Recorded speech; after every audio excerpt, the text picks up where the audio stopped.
Setiap ruang mempunyai cerita, tetapi tidak semua diberi peluang untuk bersuara.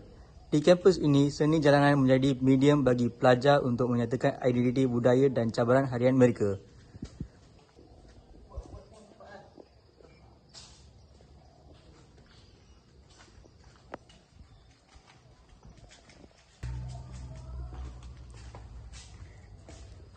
Tempatnya kosong sangat ni. Aku rasa aku nak lukis untuk naikkan suara pelajar. Boh, nak lukis mural kat sini ni. Kalau hang lukis mural kat sini, nak kata kita agak nanya kita. Kalau ni untuk kebaikan pelajar, aku rasa tak ada masalah kot. Ni bukan vandalism. Kita nak naikkan tempat ni je. Boh, kalau hang serius, aku akan rekod hang dalam sampai habis. Biar mesej tu sampai. Boleh?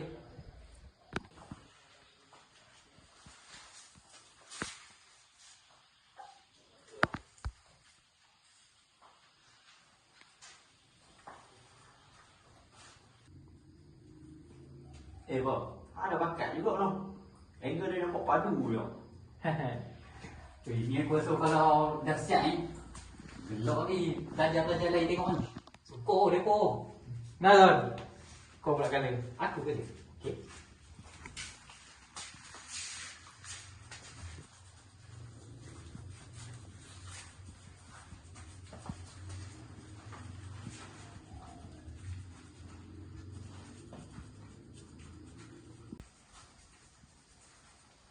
Ni aku rasa dah siap ni kali ni. Boleh? Biar aku pula sama.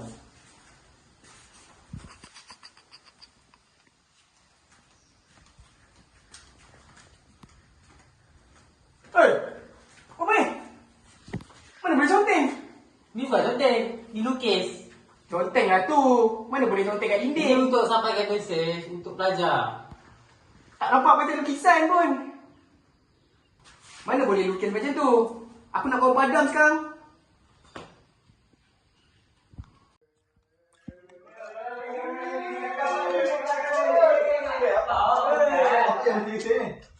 Tak, tadi saya datang sini tadi. Saya tengok diorang tengah conteng dinding. Ni vandalism lah ni. Ni bukan conteng. Habis tu apa kalau bukan conteng? Nak naikkan apa tempat ni. Tak. Nak naik macam mana tu? Lukisan macam tu. Cik, kalau pada saya, mural ni cantik je. Lagipun tempat ni jadi lebih hidup. Betul. Saya sebagai pelajar pun sokong benda ni. Tak Dia boleh. bagaikan menyuarakan pendapat kami. Tak boleh. Ni public area. Kita tak boleh lah conteng harta benda awam. Ya, tapi cantik kan? Okey, nak lukis ni. Apa bising-bising ni? Ada apa ni? Tak ada cik. Ni diorang conteng dinding blok ni. Oh, Ha. tapi bagi saya lah kan, tengok macam lawa je lukisan tu.